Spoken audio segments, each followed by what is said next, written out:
Te saluda Jaime Simán una vez más, unidos en este esfuerzo, dándole gracias a Dios ahora que empezamos la tercera sesión de la serie de disertaciones sobre el origen del cosmos y de la vida. Estamos muy agradecidos con Dios por esta oportunidad que nos da para poder hacer este programa donde tendremos la oportunidad de considerar elementos de juicio, considerar evidencias, considerar el impacto que tiene las hipótesis de origen en la vida personal, en el aspecto emocional de las personas, en su desarrollo espiritual, en el impacto que tiene en la sociedad.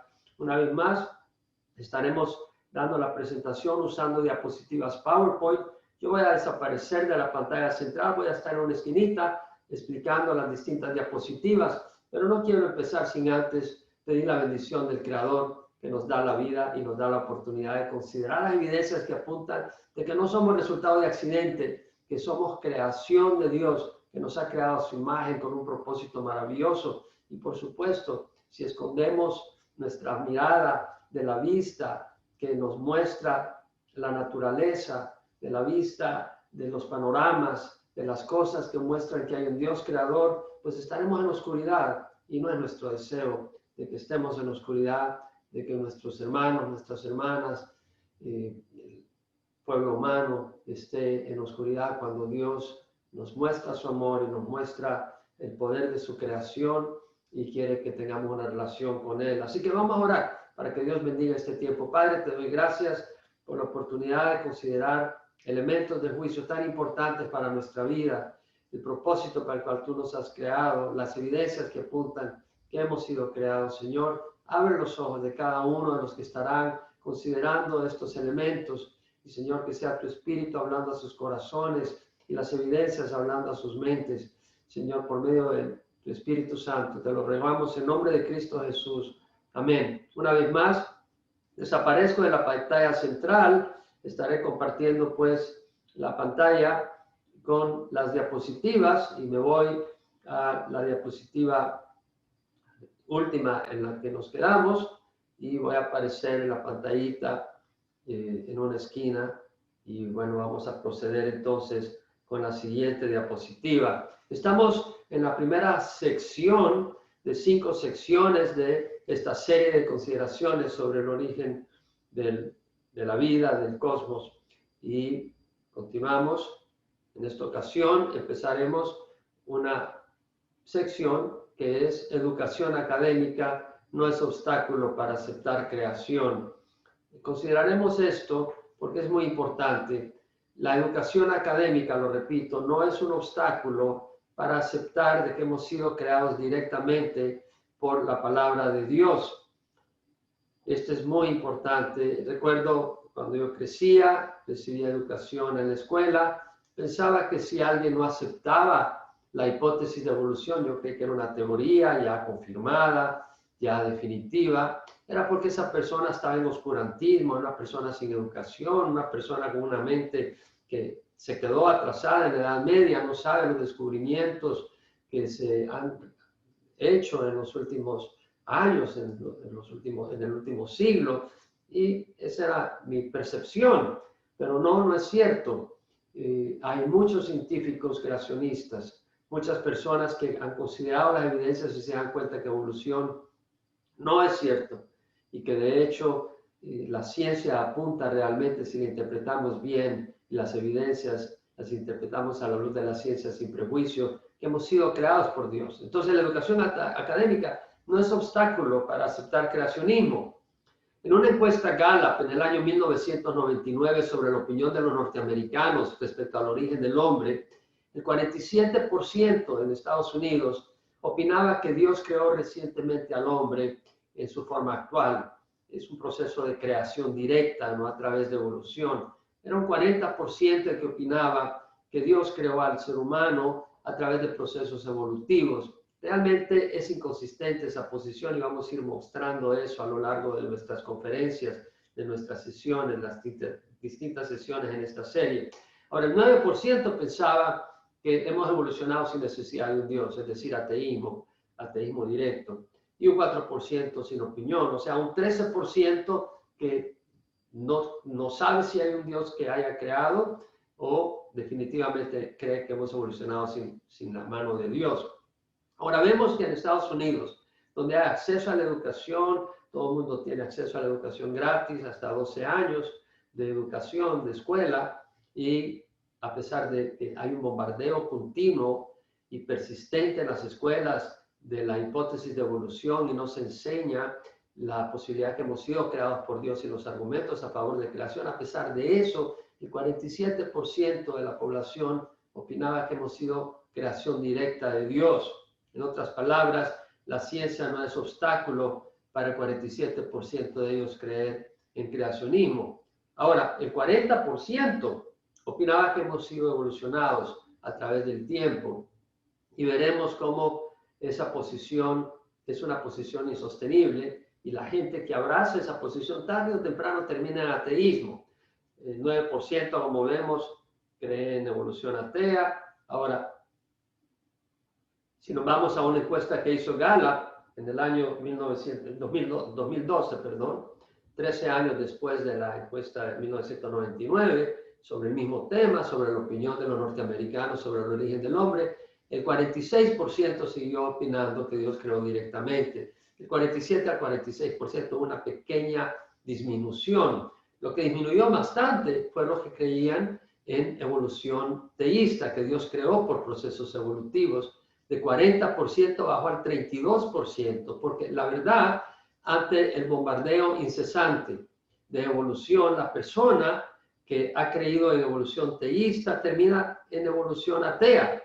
Y ese es el anzuelo que ha metido Satanás, hacernos creer que evolución es verdad, y entonces comprometemos la Biblia, la abrazamos, hacemos una mezcla entre la Biblia y evolución, pero entre más abrazamos la hipótesis de evolución, más nos damos cuenta que no tiene espacio para la Biblia y las personas terminan en ateísmo. De manera que el 40% que antes creía en evolución teísta, que Dios creó por evolución, bajó al 32% y ese grupo se desplazó hacia la evolución atea o estar totalmente confundido. De manera que en el 2012 el 15% creían totalmente en evolución atea y el 7% sin opinión, un 22%. Antes esas cifras eran 9 y 4%, 13%. Ahora son 15 y 7, 22%. Del 13 al 22%, un alto salto de un 50% se desplazó hacia la evolución atea o a la confusión. Sin embargo, vemos que el 46% todavía creía en creacionismo. La ciencia, la educación académica no era obstáculo para ellos en creer en creacionismo. Pero de nuevo, el adoctrinamiento de evolución en la escuela y a través de los medios de comunicación, y estaremos hablando sobre esto en otras sesiones, está desplazando la sociedad hacia el evolucionismo ateo. Interesante que en 1999 en la encuesta Gallup se les preguntó si deseaban que se enseñaran los dos modelos de orígenes, evolución y creación, o uno solo en las escuelas. El 68%, 2/3 partes de las personas encuestadas opinaban que se enseñaran los dos modelos, es decir, enseñar evolución darwiniana y enseñar los argumentos que muestran que hemos sido creados, es decir, de que hay diseño, que el diseño no es inherente a las propiedades de la materia y que por lo tanto implica que hay un diseñador externo que creó, mostrar esas evidencias. Se explicaba a través de esta encuesta de que 2/3 partes querían que se enseñaran los dos modelos, modelo creacionista y modelo darwiniano. Solo el 29% quería que se enseñara exclusivamente solo evolución, que es lo que se hace ahora, pero la mayoría quería que se enseñaran los dos modelos. Sin embargo, solo se enseña evolucionismo porque hay una tiranía del evolucionismo y estaremos viendo el problema que es eso, porque eso es un problema desde el punto de vista académico, de honestidad académica. ¿Por qué privar a las personas de conocer las evidencias que muestran que hemos sido creados? Y eso tiene que ver con la influencia dentro de los sistemas educativos. También hablaremos sobre eso posteriormente. Pero vemos que la mayoría ve el creacionismo como un modelo legítimo de orígenes, digno de ser presentado en la escuela. El doctor John Lennox, doctor en ciencias de la Universidad de Wales, en Inglaterra, con un doctor en filosofía de la Universidad de Cambridge, catedrático, el profesor de matemática pura de la Universidad de Oxford, un gran científico y un gran teólogo y también creacionista. Él daba una conferencia en Costa Mesa, California, en el 2013, donde mencionaba que la ciencia no es obstáculo para creer en el creador, en un Dios creador que crea por el poder de su palabra. Y mencionó en la conferencia que cada uno de los pioneros de la ciencia moderna creía en Dios. No en cualquier Dios, pero en el Dios de la Biblia y en el Dios que creó por el poder de su palabra, incluyendo Galileo Galilei, Kepler, Newton. Tremendas mentes brillantes creían, la ciencia no era obstáculo para que ellos pudieran creer en Dios. De hecho, ellos desarrollaron ciencia porque tenían una fe fuerte en el Dios creador. C.S. Lewis, teólogo, ya mencionamos sobre él en la sesión anterior, mencionó que los hombres se volvieron científicos porque esperaban encontrar leyes en la naturaleza. Ellos esperaban descubrir leyes en la naturaleza porque creían que había un dador de leyes, un legislador universal. Póntete a pensar, pienso yo, por ejemplo, en El Salvador existe la Asamblea Legislativa. Bueno, emiten leyes.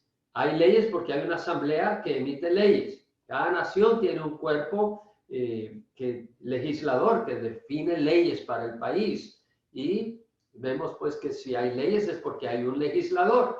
Bueno, lo que decía C.S. Lewis es de que los científicos creían que había un legislador, empezaron a buscar leyes que gobernaran la naturaleza. La ciencia no era incompatible con su fe. De hecho, ellos desarrollaron ciencia porque sabían que había un científico por excelencia, el creador del universo. En la misma conferencia, John Lennox hace referencia a la historia del desarrollo tecnológico de China y menciona que mientras Europa tuvo éxito en el desarrollo de la ciencia abstracta en los siglos XVII y XVIII, China no. Ellos desarrollaron tecnología, la tecnología de la pólvora, del papel, pero no avanzaron en las ciencias. ¿A qué se debió? Bueno, se ha descubierto que la razón es que los chinos carecían de un concepto unificador, de un Dios creador. Es decir, la creencia en un Dios creador no fue un obstáculo, sino fue el motor que impulsó el desarrollo de la ciencia en Europa. Y a cambio, en China, la ausencia de creer en un Dios creador fue la causa por la cual ellos no avanzaron en ciencia, solo en tecnología. Wernher von Braun, un PhD, un doctorado en ingeniería aeroespacial, una mente brillante, recipiente de la Medalla Nacional de Ciencia en los Estados Unidos. Él trabajó para Hitler en la Segunda Guerra Mundial, desarrollando los cohetes que enviaba Hitler contra las naciones enemigas. Pero cuando se dio cuenta que los estaba dirigiendo contra poblaciones civiles inocentes, Wernher von Braun protestó y Hitler lo metió preso. Bueno, cuando cayó Alemania, Wernher von Braun emigró a Estados Unidos, se integró el programa espacial de los Estados Unidos y fue la mente brillante detrás del movimiento Apolo, de las misiones Apolo, desarrollando el cohete impulsador Saturno V, Saturn V, al que se le acredita la posibilidad de que el hombre haya llegado a la Luna gracias a, dentro de otros desarrollos tecnológicos, al cohete impulsador Saturno V que desarrolló Wernher von Braun. Bueno, este hombre era creacionista, creía en Dios y de hecho, en el año 1972 le escribió a la Junta de Educación del Estado de California rogando que por favor prestaran los dos argumentos en las clases, no solo evolución, pero también creacionismo. Él decía, ponga atención a lo que le escribió en la carta, es por honestidad científica que apoyo la presentación de teorías alternas al origen del universo, la vida y el hombre en la clase de ciencias. Es decir, es honestidad científica presentar los dos modelos. Presentar solo evolución no es honesto científicamente hablando, no es correcto. Y menciona, sería un error pasar por alto la posibilidad que el universo fue planeado en lugar de que haya ocurrido por la casualidad. Es decir, evolución no tiene nada que ver con planeamiento. Sin embargo, si fue planeado es porque hay un creador que tiene un plan y el universo es resultado de ese plan y dice, existe la posibilidad de que el universo fue planeado y no es honesto científicamente hablando no presentar esa evidencia en las escuelas. No era cualquier hombre el que dijo eso, fue Wernher von Braun, un hombre muy exitoso y brillante. Este es el cohete Saturno V. Una obra de ingeniería maravillosa, 110 metros de altura. Imagínate elevar eso hasta la Luna. O sea, bueno, no llegó todo el cohete hasta la Luna, impulsó y luego se descartan ciertas secciones en la medida que se va consumiendo el combustible. Pero podemos ver que tenía 11 motores, 5 motores F1 en la primera sección, 5 motores J2 en la segunda sección y un motor J2 en la tercera sección. Ocupaba 89 cargas de camión de oxígeno líquido, 28 cargas de camión de hidrógeno líquido, 27 vagones de tren con querosene. O sea, una cantidad enorme de combustible que ocupaba y consumía 18,000 kilos de combustible por segundo. O sea, casi 40,000 libras de combustible cada segundo. Toda una obra de ingeniería. Acuérdense de que arribita llevaba a astronautas en la misión Apolo 11 y llevó a los astronautas a la Luna. En la misión Apolo 8 fue la primera misión en que el Saturno V se utilizó para llevar astronautas. Los llevó a la Luna, pero no alunizaron, solo dieron vuelta a la Luna. Bueno, este cohete lograba velocidad de 37,000 kilómetros por hora. Imagínate, levantar ese monstruo con todo ese combustible, arrancar, consumir el combustible y que no explote todo eso, sino que se eleve con una fuerza tremenda y logra una velocidad de 37,000 kilómetros por hora saliendo de la atmósfera de la Tierra, con una capacidad de transporte de 118,000 kilos a la órbita terrestre baja, o sea, casi más de 200,000 libras podía levantar y llevar una carga a la Luna de 41,000 kilos o casi 100,000 libras de carga a la Luna. Es toda una obra de ingeniería.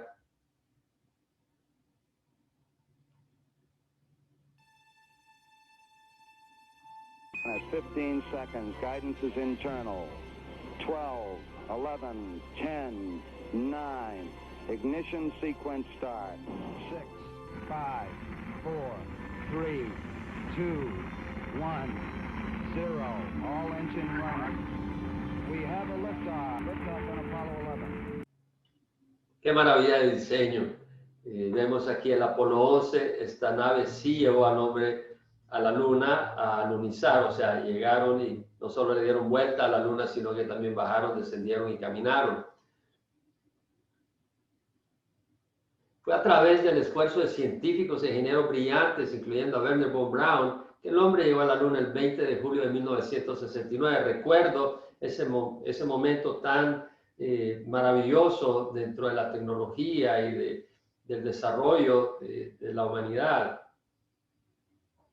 Para Wernher von Braun, la ciencia era perfectamente compatible con la interpretación creacionista. No era ningún oscurantista, no era ninguna persona ignorante, fue una persona brillante. Y en la carta a la Junta de Educación del Estado de California, a la cual ya hice referencia anteriormente, el 14 de septiembre de 1972, él dice: uno no puede estar expuesto a la ley y orden del universo sin llegar a la conclusión que tiene que haber diseño y propósito tras todo esto. Amigo, el diseño y el propósito no puede ser resultado de procesos accidentales a través del tiempo. El darwinismo no es compatible con el concepto de un diseño y un propósito. La casualidad no tiene propósito, la casualidad no tiene nada que ver con diseño.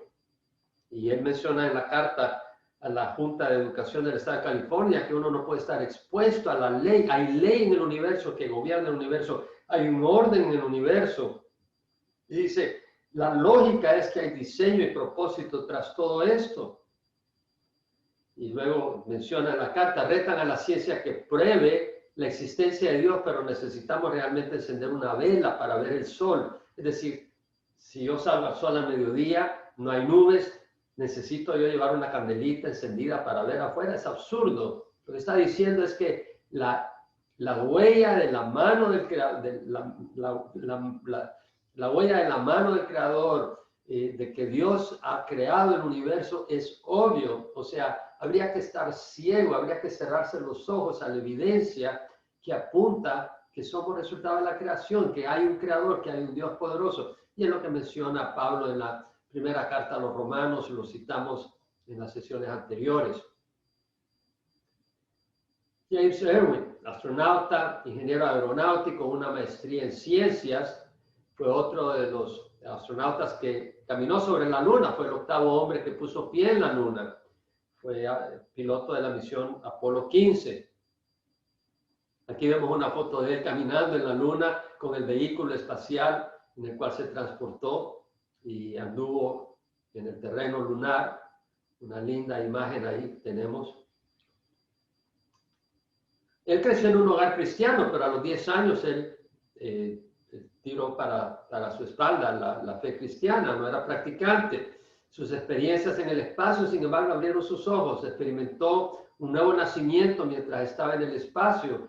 Es decir, después de su adolescencia, crece, entra en el programa espacial, pero cuando va a la Luna, en esa misión y ve la Tierra, ve lo maravilloso de la Tierra, lo hermoso de ese planeta, y poder estar en la Luna, la experiencia, saber todo el equipo que requirió, toda la tecnología, y poder reflexionar realmente el significado no solo tecnológico, sino qué significa para el ser humano.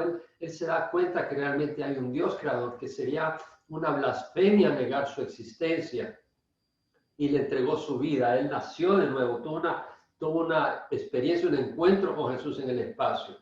Al observar la Tierra desde el espacio y poner pie en la Luna, pudo entender que realmente el universo es obra del Creador.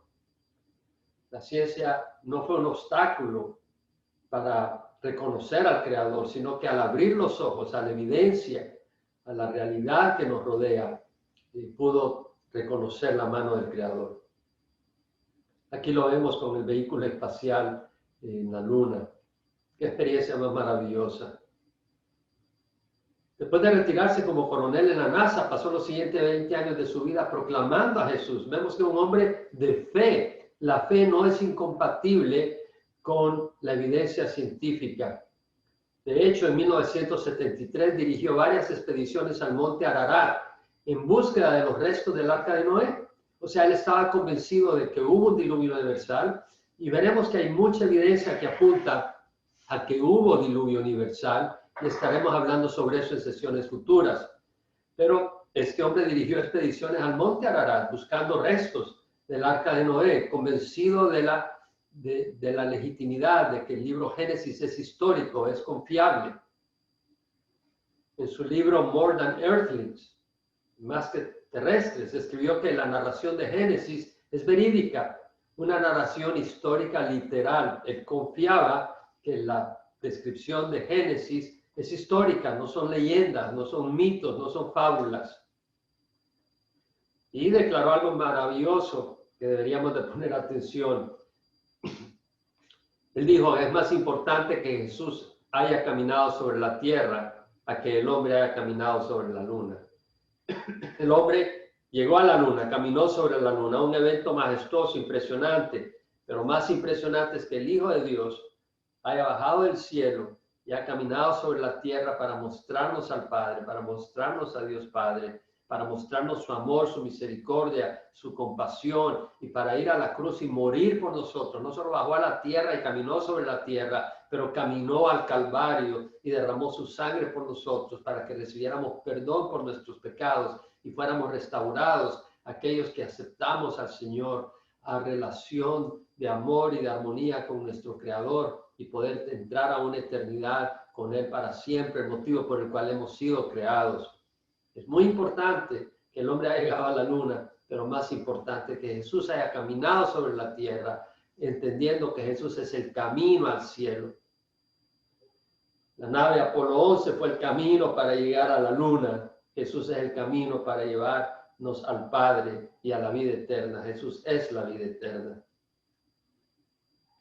La misión Apolo 8, del diciembre 24 de 1968, esta misión llega a la luna y le da vuelta a la luna, explora la luna, pasa por el lado oscuro de la luna que no se conocía, el otro lado de la luna, solo vemos un lado de la luna, pero le da la vuelta y un 24 de diciembre transmite desde la órbita lunar un mensaje maravilloso. Yo recuerdo, era el 24 de diciembre, estábamos en la iglesia, ese día era medianoche y estábamos prendidos también a la vez con el radio escuchando la misión Apolo 8. Recuerdo vívidamente el momento.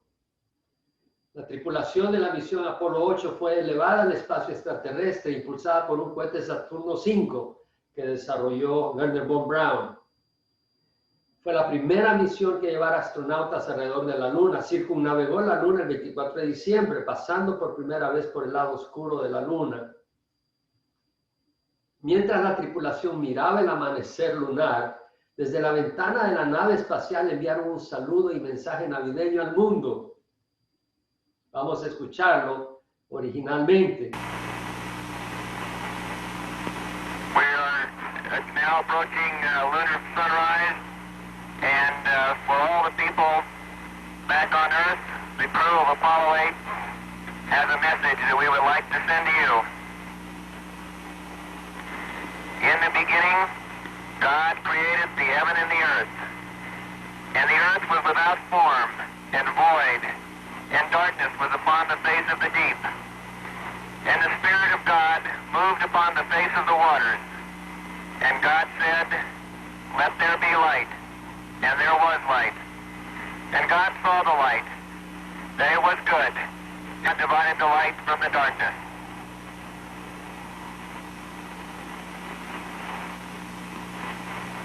And God called the light day, and the darkness he called night. And the evening and the morning were the first day. And God said, "Let there be a firmament in the midst of the waters, and let it divide the waters from the waters." And God made the firmament, and divided the waters which were under the firmament from the waters which were above the firmament. And it was so. And God called the firmament heaven. And the evening and the morning were the second day.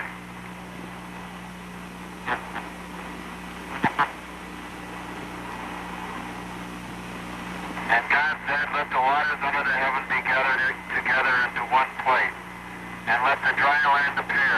And it was so. And God called the dry land earth, and the gathering together of the waters called he seas. And God saw that it was good. And from the crew of Apollo 8, we close with good night, good luck, a Merry Christmas, and God bless all of you on the good earth. Qué maravilloso, qué emocionante. Ahí vemos desde la ventana de la nave espacial viendo el amanecer lunar y citando el libro de Génesis. El hombre no podía menos que glorificar a su creador en un momento tan majestuoso de la historia de la humanidad y así reconocer desde el espacio que existe el planeta Tierra y hay vida en la Tierra porque el creador así lo quiso por su buena y perfecta voluntad, no por casualidad. Estos hombres brillantes, valientes, creían en el Dios de la Biblia y no se avergonzaron en declararlo. ¿Qué es lo que queremos? ¿Una sociedad libre o una dictadura del evolucionismo donde no hay libertad de investigar las evidencias e interpretarlas de acuerdo a la lógica? Evolución no es una hipótesis comprobada experimentalmente, no es una teoría, no ha sido verificada experimentalmente, no hay ninguna ley que haya sido desarrollada a través de la hipótesis de evolución, no hay una nueva ley que evolución haya producido. El creacionismo ofrece una explicación seria y digna de consideración, que hay diseño que no es inherente a las propiedades de la materia, que es externo y que apunta a un creador. Una sociedad libre da acceso a toda la información y a las evidencias científicas, no las esconde, y se beneficia al promover y respetar la libertad individual para evaluarlas. Y es ahí donde entramos ahora a un punto muy importante. Evolución es una hipótesis de gran impacto y enormes consecuencias. Estaremos desarrollando este tema en varias sesiones. Antes de entrar a las evidencias naturales, antes de exponer las fallas del evolucionismo, queremos reconocer el impacto que tiene evolución, las consecuencias que tiene sobre la sociedad, sobre la persona. Reconozcamos que ciencia no debe ser sinónimo de naturalismo. Naturalismo, el concepto que todo se explica únicamente por la materia es todo lo que existe y todo se interpreta a través de la materia. Las sociedades están abrazando evolución, partiendo del concepto de que ciencia es naturalismo, es decir, si vamos a hablar de ciencia, no puedes hablar de que hubo un creador, no puedes hablar de que hubo un creador que intervino en la historia de la naturaleza, de la humanidad. Pero amigos, si hay un creador, eso no es algo imaginario. Si hay evidencia que hay un creador, eso no es un concepto así religioso como quien dice invento de hombre. Si la evidencia apunta que hay un creador, ¿por qué lo vas a eliminar? Eso no es ciencia. Eso es ateísmo. La evidencia natural apunta al creador. Pero lo que está haciendo la sociedad es descartar lo que la Biblia revela sobre el origen y la condición caída del hombre. Y eso es tremendo porque entonces interpretamos las cosas desde un punto de vista equivocado. Y eso lo hemos mencionado en las sesiones anteriores y lo recalcamos de nuevo.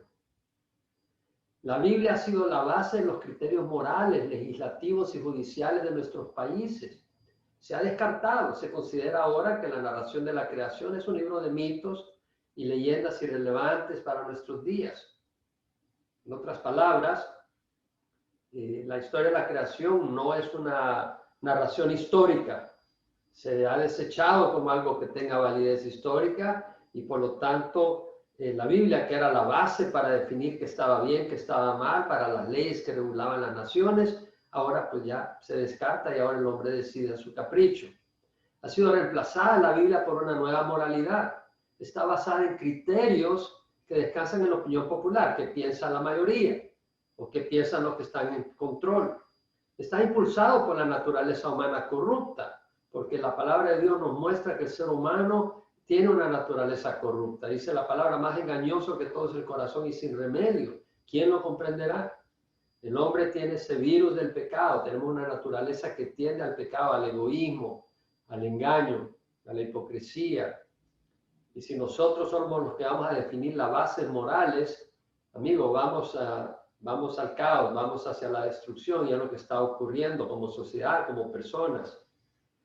Las consecuencias de rechazar la Biblia como la base de los criterios morales y legislativos de un país es que redefinimos la familia. La Biblia define a la familia como un hombre, una mujer, y por qué Dios los creó, cuál es su propósito, moldeados a la imagen de Dios. Pero ahora no, nosotros definimos la familia.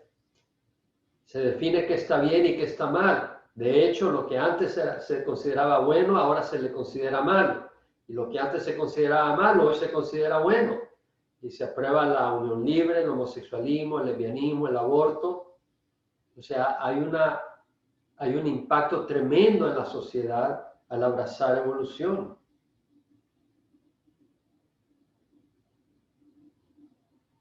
Es importante entender que para poder legislar se necesita una base para definir el bien y el mal. ¿Por qué es malo matar? ¿Por qué es malo robar? O sea, ¿de dónde sacas esa base? ¿Qué es lo correcto? ¿Qué es lo incorrecto? ¿Qué es justo? ¿Qué es lo que es injusto? Recuerdo que yo viajaba de regreso de Sudamérica, venía a dar unas conferencias de creacionismo y en el vuelo tenía a la par mía un abogado que estaba sacando una maestría de leyes en Argentina. Él era colombiano, regresaba a Colombia. Y tuvimos un tiempo muy ameno en la conversación. Le digo, óigame, ¿por qué, en qué se basa usted, su país, para decir de que matar es malo? ¿En qué se basa para decir que robar es malo? ¿Qué tal si yo le digo, bueno, robar es bueno, matar está bien, es el que sea más fuerte que gane y así desarrollamos una mejor sociedad más fuerte? O sea, ¿qué es lo que decide que está bien, que está mal? Y entramos en conversación y le menciono, mira, yo puedo decirte cuál es mi base para decir que está bien y que está mal. ¿Sabes cuál es mi base? No es mi criterio. Porque la Biblia dice que más engañoso que todo es el corazón y sin remedio. Mi criterio es la Biblia, es la palabra de Dios. Porque Dios es real y la Biblia podemos darnos cuenta, y estaremos estudiando sobre esto en otras sesiones, de que realmente es la revelación sobrenatural sin error del Creador, dándonos a conocer quién es Él y quiénes somos nosotros. Entonces vemos de que si nosotros no tenemos la Biblia, vamos a tener que buscar otra base para legislar. Y si descartamos el código absoluto de valores morales establecidos por el Creador que están en la Biblia y abrazamos evolución, descartamos la Biblia, entonces, ¿quién va a definir la familia? ¿Quién va a definir los nuevos valores? ¿Quién va a definir los aspectos fundamentales del ser humano y la sociedad? Bueno, la familia, ¿quién la va a definir? Bueno, va a ser una dictadura o la mayoría, quienes estén en control, quienes estén en poder, y eso cambia con el tiempo, entonces todas esas cosas van a ser relativas, no hay una base confiable, fija, sólida, pero es cambiable, va cambiando con el tiempo, con quien esté en el poder, con quien gobierne. Si descartamos la Biblia y abrazamos evolución, quedamos inmersos en subjetivismo, relativismo y confusión. Francis Schaeffer habló sobre esto, dice, en Christian Manifesto, en el libro Christian Manifesto, en 1981, hemos hablado de Francis Schaeffer en las sesiones anteriores, teólogo, hombre de Dios, dijo, los que vinieron a Norteamérica, provenientes de Europa, la mayoría de ellos establecieron sus gobiernos civiles basados en la Biblia. Esa fue la base con que Estados Unidos y Latinoamérica estableció sus códigos morales, descansó en las Escrituras. Francis Schaeffer hace mención a Joseph Story, que en su discurso inaugural de 1829 como profesor de leyes en la Universidad de Harvard dijo, nunca ha habido un periodo en que la ley común no haya reconocido que el cristianismo estaba en su fundamento. Es decir, la ley emitida por jueces en las cortes, no por legislación de un organismo o una asamblea superior. En las cortes, la ley común se basaba en la fe cristiana, en la Biblia, en las Escrituras, en el código de los 10 mandamientos que encontramos en el libro de Éxodos, de la Biblia. Bueno, eso era antes, pero ahora la cosmovisión materialista, humanista, de la casualidad, ha tomado control del gobierno y la ley, y las cosas que permanecieron la base del gobierno y la ley ya no son la base. Ahora es la hipótesis evolucionista, el concepto de que el hombre realmente es quien define cuáles son sus bases morales. Este relieve que se encuentra en el edificio de la Corte Suprema de Justicia en Nueva York muestra a Moisés con la tabla de los 10 mandamientos.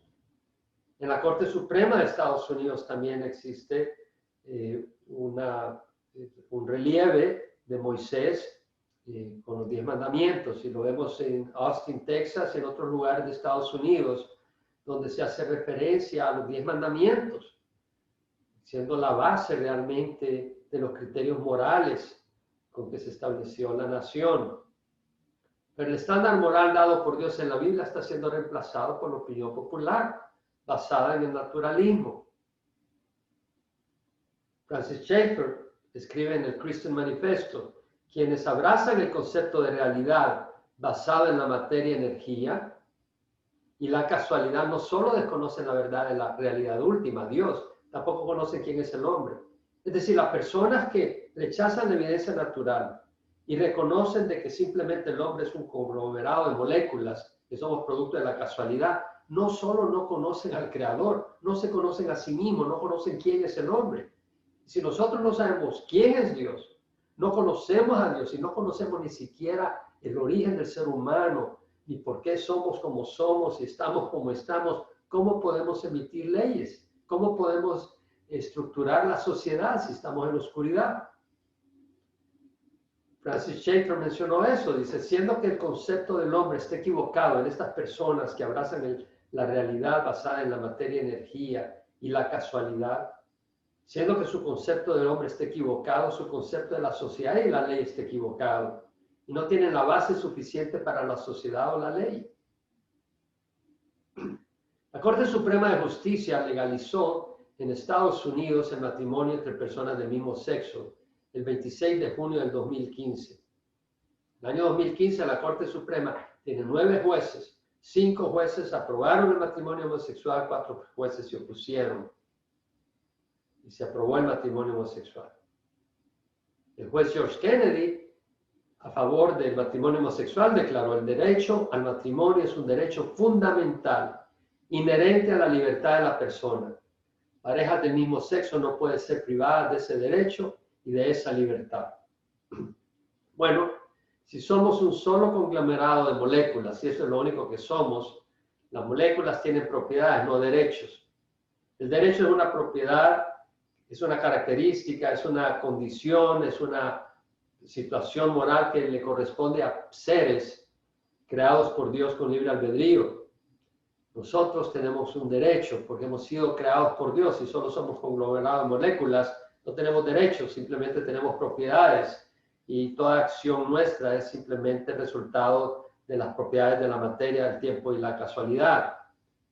Si él menciona que hay un derecho fundamental, ¿dónde vamos a saber que ese es un derecho fundamental? Tenemos que ir al Creador, porque si somos seres morales creados por Dios y por eso tenemos derechos fundamentales, tenemos que ver quién define esos derechos. Tiene que ser Dios. Y no vemos en ningún lugar en la Biblia que Dios diga que el hombre tiene el derecho de casarse con una persona que no sea mujer. No lo vemos en la Biblia. De hecho, no es el diseño fundamental de Dios.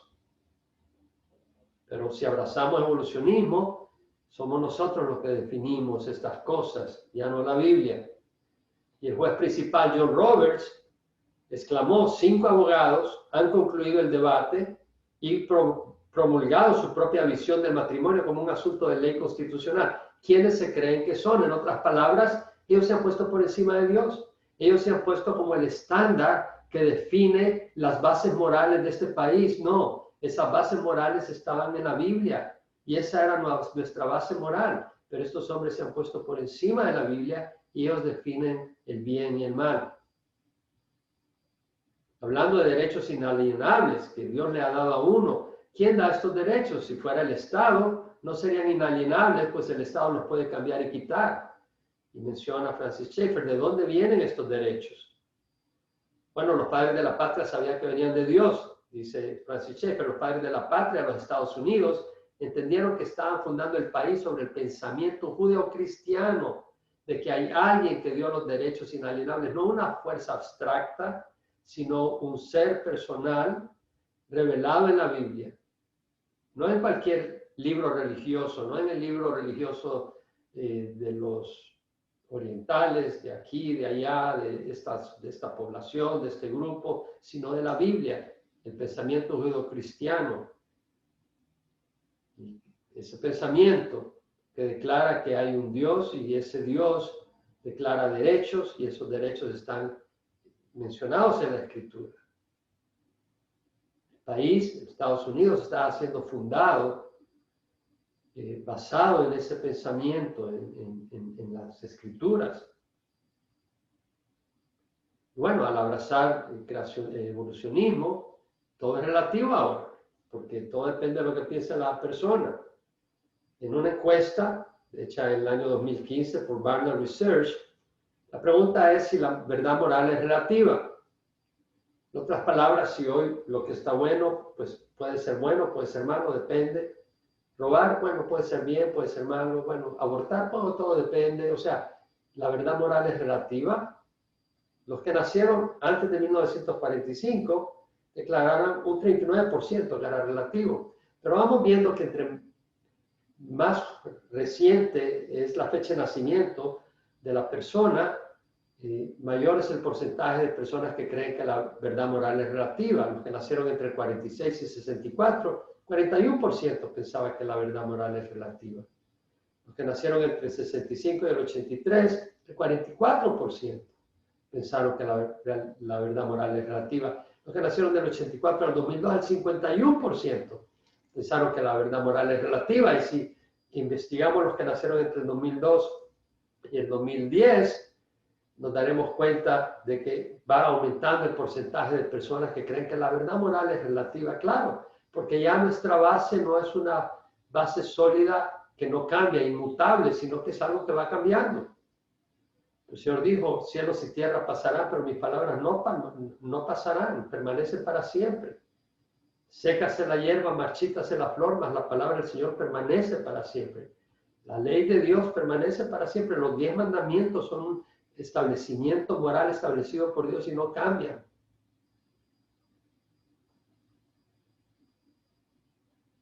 Entre los llamados cristianos, personas que se consideran cristianos, que asisten a la iglesia por lo menos una vez al mes, el 28% considera que la verdad moral es relativa. Es un número grande. Debería de ser 0, porque la Biblia es clara que es un fundamento sólido e inmutable y digno de ser respetado. Pero la hipótesis de evolución ha hecho bombardear la fe de muchos y ahora ellos deciden qué creer y qué no creer de la Biblia. Los de otra religión, el 43% piensa que la verdad moral es relativa, porque hay otras religiones que dan una amplitud mayor, pero una amplitud que se aleja de la verdad no es libertad, es esclavitud del engaño. Y los que no tienen ninguna religión, el 61% pensó que la verdad moral es relativa. Es decir, si nosotros nos alejamos de la base bíblica, entonces hacemos una mezcla de lo que opinan distintas religiones o los que no tienen religión, y todo eso va cambiando dependiendo quién está gobernando.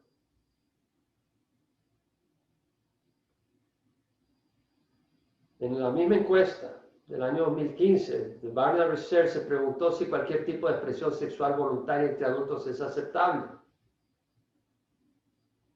69% de los adultos encuestados pensaban que cualquier expresión sexual entre adultos es aceptable siempre que sea consensual. Lo interesante es que el 40% de los que se consideran cristianos practicantes también consideran que cualquier tipo de expresión sexual voluntaria entre adultos es aceptable. Y eso implica entre adultos del mismo sexo, adultos de distinto sexo, y todo lo que uno se puede imaginar, pienso yo. Luego, la pregunta era si la mayor meta de la vida es disfrutarla al máximo. Interesante ver la respuesta, ver lo que refleja la encuesta. ¿Es la mayor meta de la vida disfrutarla al máximo? 84% de los adultos encuestados pensaron que la mayor meta de la vida es disfrutarla al máximo. Es decir, si creemos que somos resultado de accidente, comamos y bebamos que mañana morimos, no hay Dios, no tenemos que darle cuenta a Dios, no hay un juicio. Y ese es el pensamiento de la población. Los adultos encuestados en Estados Unidos en el 2015, 84% para ellos la vida consiste en disfrutar al máximo. Party animals, como se dice, o sea, vivimos en la semana y trabajamos para poder disfrutar el fin de semana y para poder vivir una vida de desorden y de placer, y eso es lo único que nos importa. Lo triste es que el 67% de los que se consideraban cristianos practicantes opinan lo mismo, que la mayor meta de la vida es disfrutarla al máximo, que es distinto a lo que el Señor nos mostró. Dijo que debemos de amar a Dios sobre todas las cosas y al prójimo como a nosotros mismos. Y la meta de la vida es mostrar la gloria del Señor, de buscar la gloria de Dios, buscar al Señor, el reino de Dios, buscar la justicia, la rectitud. Son valores sublimes, elevados, no simplemente vivir por instinto animal. Pero si somos resultado de evolución y la misma religión ha sido impactada, las personas que se consideran cristianos han sido impactados al abrazar evolución, dejan de creer el libro de Génesis, todo entra en juego, pueden creer lo que quieran creer, y ese es el problema. Es un problema, es un ataque a la moralidad. Al enseñar consistentemente en las escuelas evolución como una realidad comprobada, y eso es lo que se hace, se elimina de la vida diaria la conciencia de la existencia del Creador. Es decir, en la escuela, cuando se habla de los animales, se habla de la evolución de los animales, y esto hace 100 millones de años, y hace 60 millones de años pasó esto, y este animal engendró este otro animal, y de este animal salió otro animal. No se menciona nada a Dios. Es un silencio total del Creador. ¿Cuál es el resultado? Hay un vacío respecto al Creador que nos crea con propósito. Y pasas por 11, 12 años en escuela oyendo de accidente, casualidad, las propiedades de la materia. El concepto de que hay un Dios es totalmente ajeno a lo que se enseña en la escuela. Y todo se relaciona con la materia, las propiedades de la materia, el tiempo y la casualidad. Por supuesto que esa persona pierde el temor a Dios, pierde el respeto a Dios, pierde el deseo de conocer a ese Dios y desaparece la frontera moral que refrena las tendencias negativas del ser humano. El ser humano tenemos tendencias negativas, tendencias egoístas que hacen daño a otras personas, pero el saber que hay un Dios y que un día tenemos que dar cuenta refrena ese carácter en las personas. Pero si eliminamos ese entendimiento de que hay un Dios a quien tenemos que dar cuentas, el hombre se vuelve tan salvaje como se atreve a ser. Por supuesto, cuando venimos a Dios y conocemos a Dios a través de Jesucristo, ya no es la ley ni el temor al castigo lo que nos mueve, sino que es el amor, porque Dios es amor. De tal manera amó Dios al mundo que dio a su Hijo unigénito, para que todo el que crea en Él no se pierda, mas tenga vida eterna. Es decir, Dios nos ama, pero Dios no quiere que estemos en la condición de oscuridad y engaño, y actuando y viviendo de una manera destructiva y en rebeldía contra la verdad y contra Él. Él quiere que vengamos al arrepentimiento. Pero por supuesto, la persona que no sabe de Dios y no conoce la ley de Dios y lo único que cree es que somos resultado de accidente, se va a comportar de acuerdo a sus instintos, sin ningún temor y sin ningún respeto a la vida ajena. En una encuesta de Barna del año 2016 y 2017, de los jóvenes de Estados Unidos de 13 a 18 años de edad, el 34% dijo que mentir no está bien. 34%. Quiere decir que el 66% no tiene problema con mentir. Ahora, no se equivoque, no estoy queriendo decir de que yo no miento. Todos nosotros somos mentirosos. Pero cuando venimos a Cristo, Él nos va cambiando y nos va transformando. Pero una cosa es fallar y mentir y decir, wow, mentí, perdóname Dios mío. Otra cosa es decir, no, mentir no es problema, podemos mentir. Y es endurecer la conciencia. Y es triste que el 66% de los jóvenes encuestados, para ellos mentir no es problema. Claro, si venimos de evolución y en la escuela hay un vacío, una ausencia de Dios en lo que se enseña, pues la persona crece sin temor a Dios y puede mentir porque no importa. No hay un Dios a quien darle cuentas. El 21% piensa que el sexo antes de matrimonio es incorrecto. Quiere decir que el 79% no tiene problema con sexo antes de matrimonio, con fornicar. Bueno, Jesús puso el dedo en la llaga al decir, el que mira con deseos a una mujer que no sea su esposa ya cometió adulterio. Obviamente que todos hemos fallado en el corazón, pero otra cosa es de nuevo fallar y decir, he fallado, y otra cosa es aprobar el pecado, aprobar lo que no es correcto. Y vemos que el 79% de las personas encuestadas de estos jóvenes no ven ningún problema en que forniquen, en tener sexo antes del matrimonio. Y el 29% piensa que el aborto no está bien. 29%. O sea, 71% de las personas no tienen problema con el aborto. 71% de los jóvenes de 13 a 18 años no ven ningún problema con el aborto. Simplemente consideran al bebé dentro del vientre de una madre un conglomerado de moléculas. Y si no nos conviene, podemos deshacernos de ellos. Ese es un resultado del bombardeo incesante de la hipótesis de evolución en la mente de los jóvenes. En el Christian Manifesto de Francis Schaeffer, él menciona: los cristianos en este país han visto las cosas por parte en lugar de ver el todo. Se han perturbado gradualmente por el libertinaje, la pornografía, el deterioro de la familia, el aborto, pero no han visto esto en su totalidad. Cada cosa siendo una parte, un síntoma de un problema mucho mayor. Es decir, al abrazar evolución, al rechazar el fundamento de la Biblia, si los fundamentos son destruidos, ¿qué puede hacer el justo? Las ramas vienen podridas y el fruto es podrido, y es lo que estamos viendo.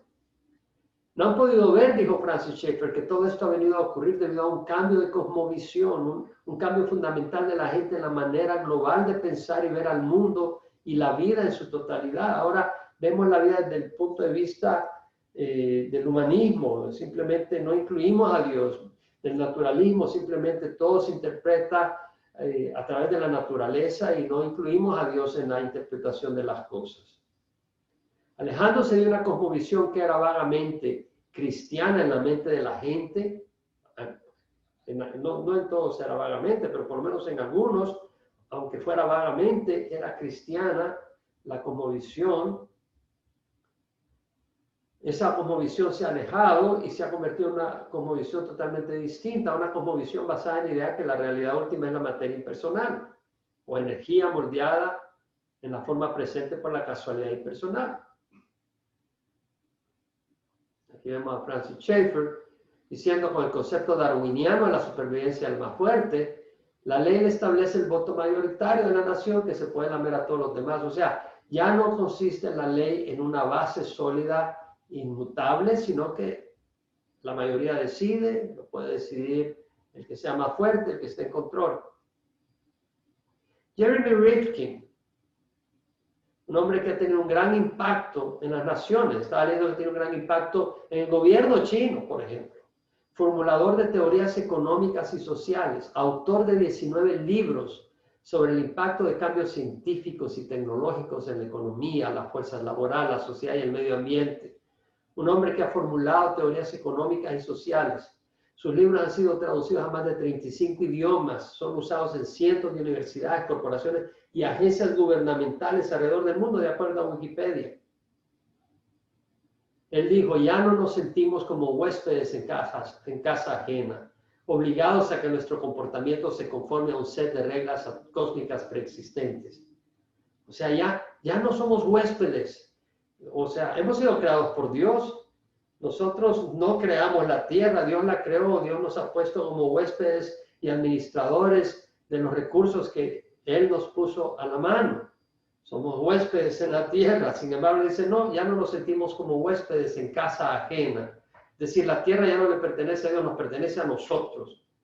Obligados a que nuestro comportamiento se conforme a un set de reglas cósmicas preexistentes. Ya no estamos obligados a que nuestro comportamiento se conforme a un set de reglas cósmicas. Se está refiriendo a los 10 mandamientos. No existe eso es cuento, eso es mito según él. Ahora es nuestra creación, es decir, nuestro mundo es nuestra creación, nosotros ponemos las reglas. No hay nadie que nos diga qué reglas debemos de poner, nosotros somos los que estamos a cargo de esto. Nosotros establecemos los parámetros de la realidad, o sea, nosotros definimos qué es realidad y qué no es realidad. Nosotros creamos al mundo. Porque lo hacemos, ya no nos sentimos sujetos a fuerzas externas, o sea, ya no estamos sujetos a Dios. Ya no tenemos que justificar nuestro comportamiento, podemos hacer lo que nos dé la gana. Pues ahora somos los arquitectos del universo, wow, no sabía, qué tremendo. No somos responsables ante nadie fuera de nosotros, pues nosotros somos el reino, el poder y la gloria por siempre, jamás. Amigo, este hombre se está poniendo en la posición de Dios, hasta usando términos bíblicos y se los aplica a él mismo. Qué triste. Francis Schaeffer hace la mención de humanitarianismo. Es el ser amable, de ayuda a la gente, tratar a la gente humanamente. Y eso es importante, que tengamos ese espíritu humanitario hacia los demás. Y cuando habla de humanidades, habla del estudio de la literatura, el arte, la música, cosas producto de la creatividad humana. Es decir, el arte es resultado de la creatividad humana. Y si vemos arte en la naturaleza, y claro que lo hay, veo una puesta de sol. Mira las flores, vemos el arte de la creación, es porque hay un creador con una creatividad profunda, divina. Pero luego habla del humanismo, que es el poner al hombre al centro de todas las cosas, como Jeffrey Rifkin, donde él pone al hombre como el centro de todas las cosas, como la regla de medir para todas las cosas, donde el hombre se eleva a la posición de Dios. En el humanismo el hombre está en la cumbre, es la autoridad máxima, es el que define las cosas. No tiene que consultar con Dios. Muerde el engaño de Satanás. En el Edén, la serpiente le dijo a la mujer, seréis como Dios. Y la serpiente engaña a Eva. Eva prueba del fruto y entra el pecado y la destrucción. Y la hipótesis de evolución es un engaño de Satanás, donde elimina a Dios para que nosotros nos pongamos como dioses del universo, y nosotros creemos que no hay un Dios, que nosotros somos resultado de la evolución. Nosotros definimos las reglas, definimos las leyes, y estamos siendo engañados porque hay un Dios y hay un juicio. La hipótesis de evolución es un engaño, lo seguiremos viendo, y la hipótesis de evolución teísta, donde Dios creó a través de evolución, es una mentira, es un desprestigiar la palabra de Dios, y al desprestigiar la palabra de Dios, ¿con qué te quedas? Con la mentira. Bueno, aquí terminamos la sesión número 3. No te pierdas la sesión número 4. Te recomendamos el libro Génesis, el origen del cosmos y la vida, que la tenemos disponible en el vela.com, así como en amazon.com. Lo puedes encontrar impreso, lo puedes comprar impreso y lo puedes obtener en nuestra página web, elvela.com, así como otros materiales que puedes bajar gratis. Así que le damos gracias a Dios por la oportunidad de considerar estas cosas. Te animamos a que la investigues, la evalúes, la consideres y la apliques en la vida diaria, el saber de que hay un creador, que no somos resultado de evolución, y si estás todavía investigando, cuestionando, para eso es esta serie, para equiparnos, para poder entender, para poder evaluar objetivamente el tema de orígenes. Bueno, aquí cerramos con la sesión número 3, continuaremos con la sección número 4 en la medida que el Señor lo permita. Le damos gracias a Dios, el Señor te bendiga, gracias por acompañarnos. Comparte este material con otras personas.